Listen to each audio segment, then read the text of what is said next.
Direction la Syrie. La Syrie. Un pays dont on entend beaucoup parler, souvent pour des raisons dramatiques, mais on connaît finalement assez peu la réalité du pays au-delà du conflit. C'est vrai. Alors aujourd'hui, on plonge au cœur de la Syrie. Pour essayer de la décrypter un peu, on va parler géographie, histoire, culture et même gastronomie. On a déniché plein d'infos surprenantes. Vous êtes prêts? Tout à fait. Alors on commence notre voyage dans le temps. Ok. Saviez-vous que Damas, la capitale de la Syrie, est considérée comme la plus ancienne ville continuellement habitée au monde? C'est impressionnant. Ça donne le vertige rien que d'y penser. Mais c'est vrai qu'on oublie souvent que les frontières actuelles de la Syrie sont assez récentes en fait. Elles datent du XXe siècle. Et avant ça, la région a vu passer un nombre incroyable de civilisations et d'empires. On peut en citer quelques-uns. Bien sûr, les Héblaïtes, les Assyriens, les Hittites, Ah oui? les Romains, les Byzantins, les Ottomans. La liste est longue. Waouh! On comprend mieux pourquoi la Syrie est un paradis pour les archéologues avec tous ses vestiges. Exactement. On retrouve cette richesse historique dans des sites exceptionnels. Oui. Il y a au-delà des 6 sites syriens classés au patrimoine mondial de l'UNESCO. Ah oui, quand même. Quoi, donc, on a fait un bond dans le passé. Ouais. Mais ramenons-nous au présent. Ok. La Syrie, ça se situe où exactement? Alors, la Syrie se trouve au Levant, Levant, hein? une région du Moyen-Orient en bordure de la Méditerranée. D'accord. Elle a 5 voisins, le Liban, Israël, la Jordanie, Oui. l'Irak et la Turquie. Ok. Et petite surprise, la Syrie est plus petite que l'État du Colorado aux États-Unis. Ah, bon. J'aurais imaginé un territoire beaucoup plus vaste. C'est une idée reçue assez courante. D'accord. Par contre, ce qui est vrai, Oui. c'est que la Syrie a une géographie très variée. Ah oui, racontez-nous. On y trouve quoi comme paysage? Alors imaginez un peu Oui. des montagnes verdoyantes le long de la côte, Hmm. avec la chaîne de l'Anti-Liban qui abrite le mont Hermon, le point culminant de la région. D'accord. Et puis à l'opposé, le vaste désert syrien, un territoire immense et presque vide. Fascinant ce contraste entre la montagne et le désert. Oui. Et il y a aussi le fleuve Euphrate, si je ne m'abusais. Oui, l'Euphrate traverse la Syrie et joue un rôle crucial depuis des millénaires pour les populations de la région. D'accord. Et puis il y a le lac Assad, Le lac Assa. un lac artificiel créé dans les années 70. Donc l'eau est vraiment un élément central en Syrie. Absolument. D'accord. D'ailleurs, saviez-vous que la Syrie est divisée en 4 régions écologiques distinctes? Ah non. On a la forêt méditerranéenne sur la côte, Oui. des steppes et forêts plus à l'intérieur des terres, D'accord. le désert de la Mésopotamie au sud et des zones de forêt dans les montagnes de l'ouest. C'est impressionnant cette diversité. Oui, On découvre une Syrie bien loin des images qu'on a l'habitude de voir. c'est vrai. Et justement, parlons un peu de son économie. Oui. La Syrie traverse des moments difficiles avec le conflit et les sanctions internationales. Comment est-ce que ça impacte son économie? C'est une situation complexe. Oui, La plupart des grandes entreprises sont nationalisées. d'accord. Mais on observe un mouvement vers la privatisation des banques et la création d'une bourse nationale. Donc une volonté de modernisation malgré tout. Exactement. On a souvent l'image d'un pays producteur de pétrole. Est-ce que c'est vraiment le cas? Le pétrole est important, oui. Oui. Mais ce n'est pas le principal produit d'exportation de la Syrie. Vraiment. Effet quoi? Eh bien, figurez-vous qu'ils exportent plus d'huile d'olive que de pétrole brut. Ah oui, Ah, c'est vrai. surprenant. C'est un élément qui en dit long sur la Syrie. Oui, malgré les défis, ils continuent de produire et d'exporter cette huile d'olive, symbole de la Méditerranée et du terroir syrien. Et cette huile d'olive, elle est utilisée pour autre chose que la cuisine. Bien sûr, on la retrouve dans la fabrication du savon d'Alep, un savon traditionnel qui existe depuis des millénaires. Ah oui, le fameux savon d'Alep. Il paraît qu'il est incroyable pour la peau. C'est un savon 100% naturel, à base d'huile d'olive, d'huile de baie de laurier, de soude, aucune trace de colorant ou de parfum. Si vous cherchez un savon doux et hydratant, je vous le conseille vivement. Voilà une bonne idée cadeau pour les fêtes. Oui. Merci du conseil, Oejine. Et en parlant de produits du terroir, Oui. qu'est-ce qu'on trouve dans la cuisine syrienne? La cuisine syrienne s'inscrit dans la tradition méditerranéenne. Des ingrédients frais, des saveurs riches, c'est un vrai régal. Oui, On y retrouve des influences libanaises, turques, arméniennes. un vrai melting pot culinaire en somme. Exactement. Parmi les plats typiques, il y a le makdous, Le makikos. des aubergines farcies aux noix et aux poivrons, conservées dans l'huile d'olive. On a aussi le kibé, un plat à base de viande hachée et de boulgour. Et bien sûr, le houmous, incontournable au Levant. Bien sûr. Et on me dit dans l'oreillette que les Syriens adorent le riz au yaourt. Ah oui. Vrai ou faux? Tout à fait vrai. D'accord. C'est un plat réconfortant très populaire, souvent assaisonné avec du suma ou de la menthe séchée. Intéressant. On prend note de l'astuce. Oui, Et pour accompagner ces plats, quelle boisson est-ce qu'on sert en Syrie? les Syriens sont de grands amateurs de yerba maté. Tiens, c'est étonnant. Plutôt du thé à la menthe, non? Le thé à la menthe est très populaire aussi. Oui. Mais le yerba maté a vraiment conquis le cœur des Syriens. D'accord. Et puis pour ceux qui aiment les alcools, il y a l'arak, une boisson anisée traditionnelle. L'arak, un alcool fort et parfumé, à consommer avec modération, bien sûr. Oui, bien sûr. On a pas mal parlé du pays. Oui. Mais maintenant, j'ai envie d'en savoir plus sur les Syriens eux-mêmes. Hmm. Leur culture, leurs traditions, leur quotidien.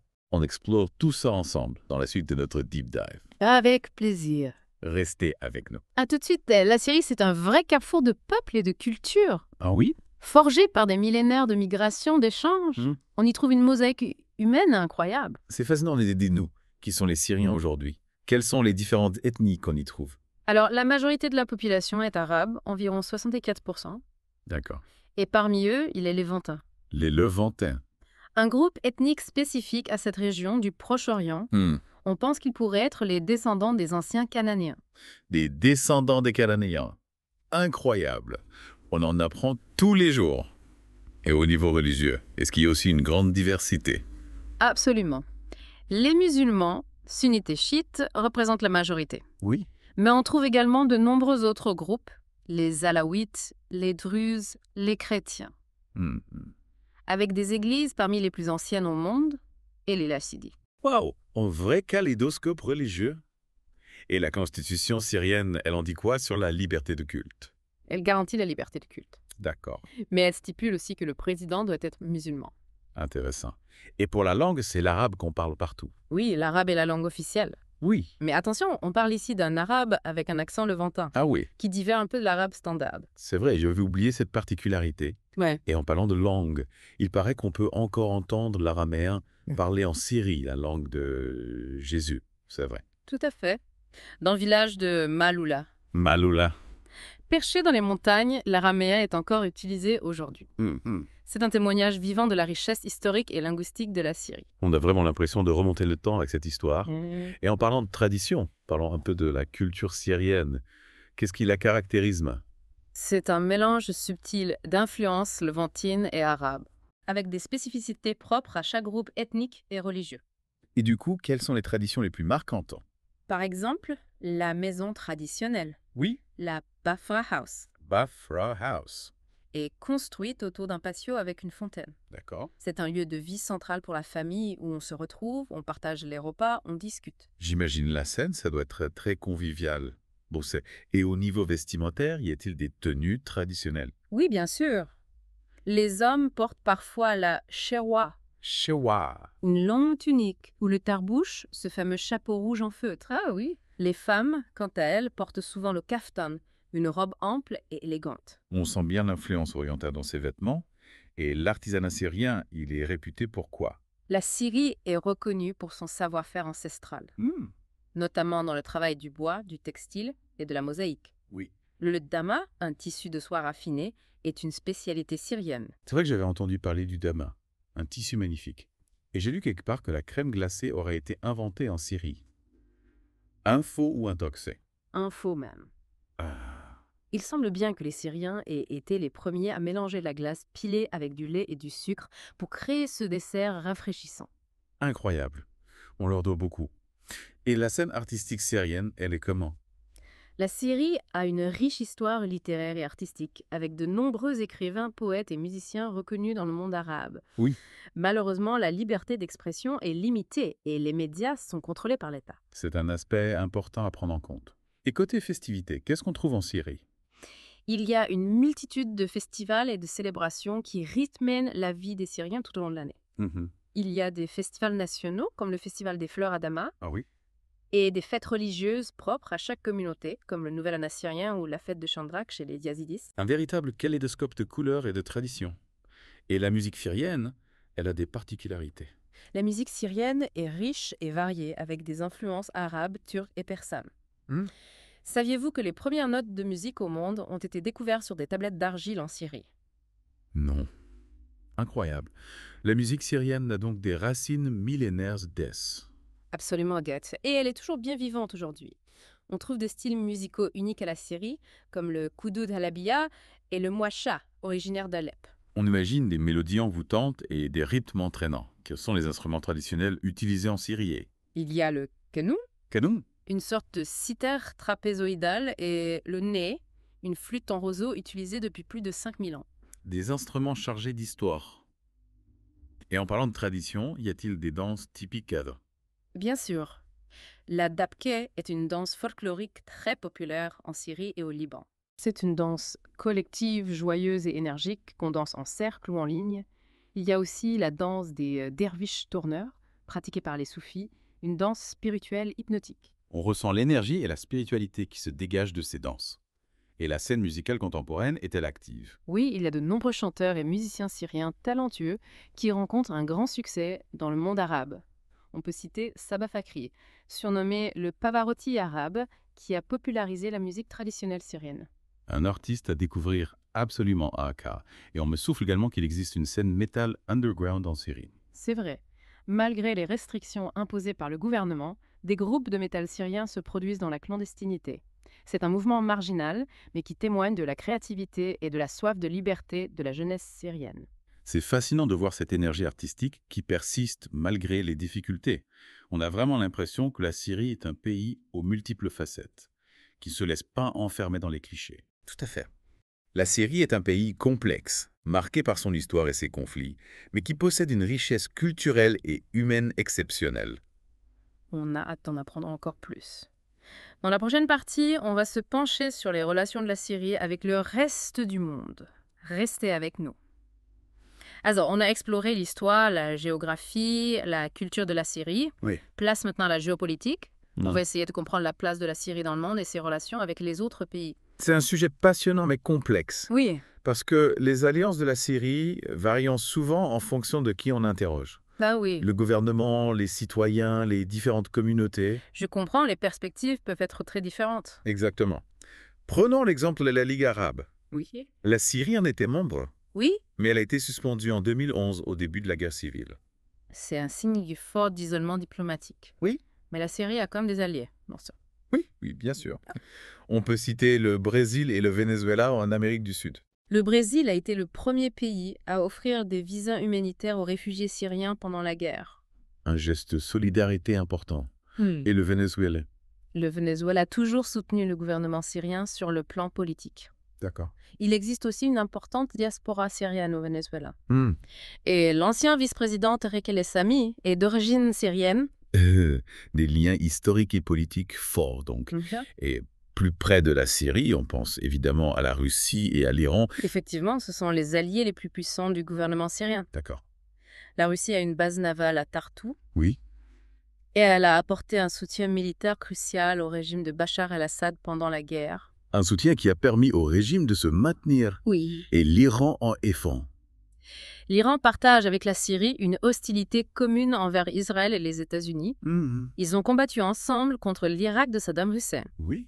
Et ils entretiennent une alliance stratégique de longue date. Des intérêts géopolitiques convergents qui expliquent cette alliance. Exactement. Mais si on interroge les Syriens eux-mêmes, Oui. est-ce qu'on obtient des réponses différentes? Tout à fait.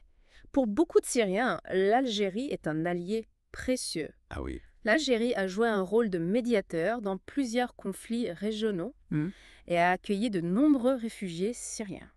Un pays qui jouit d'une bonne image auprès des Syriens. Oui. Et la Turquie, qui accueille le plus grand nombre de réfugiés syriens au monde. Oui. Quelle est sa relation avec la Syrie? La Turquie a accueilli plus de 3,5 millions de réfugiés syriens depuis 2011.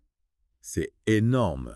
C'est un effort considérable qui pèse sur ses ressources. C'est un acte de solidarité remarquable. Oui. Mais j'imagine que les relations entre les deux pays sont complexes. Oui, la Turquie a mené des opérations militaires dans le nord de la Syrie contre les forces kurdes, D'accord. qu'elle considère comme une menace. Oui. Il y a donc des tensions importantes et des divergences d'intérêts entre les deux pays. On voit bien la complexité de la situation géopolitique. Et les pays voisins du Levant, comme le Liban, la Jordanie, la Palestine. Ce sont des pays avec lesquels la Syrie partage une histoire, une culture et une langue commune. Oui, Les liens sont profonds malgré les tensions politiques. une proximité qui transcende les frontières politiques. Exactement. Le Liban, par exemple, a accueilli plus d'1 million de réfugiés syriens, Oui, soit près d'un quart de sa population. c'est énorme. C'est un défi immense pour ce petit pays. Oui, Mais les Libanais ont fait preuve d'une grande générosité. on mesure la solidarité de la région face à cette crise. Oui. Au final, malgré les épreuves qu'elle traverse, la Syrie entretient des relations riches et complexes avec le reste du monde. C'est un pays avec une histoire et une culture millénaire qui occupe une place géopolitique stratégique au Moyen-Orient. Hmm. Malgré les conflits et les divisions, il ne faut pas oublier la richesse et la diversité de la société syrienne. Exactement. On espère que ce deep dive vous aura permis de découvrir une Syrie différente de celle qu'on voit habituellement dans les médias. Un pays marqué par les conflits, c'est vrai, mais aussi un pays riche de son histoire, de sa culture et de sa population. C'est ça. On retient la résilience des Syriens, leur attachement à leurs traditions et leur espoir d'un avenir meilleur. Tout à fait. C'est sur cette note d'espoir qu'on termine notre voyage en Syrie. Merci de nous avoir suivis. On espère qu'il vous aura donné envie d'en savoir plus sur ce pays fascinant. À bientôt pour un nouveau Deep Dive. On vous dit à très bientôt.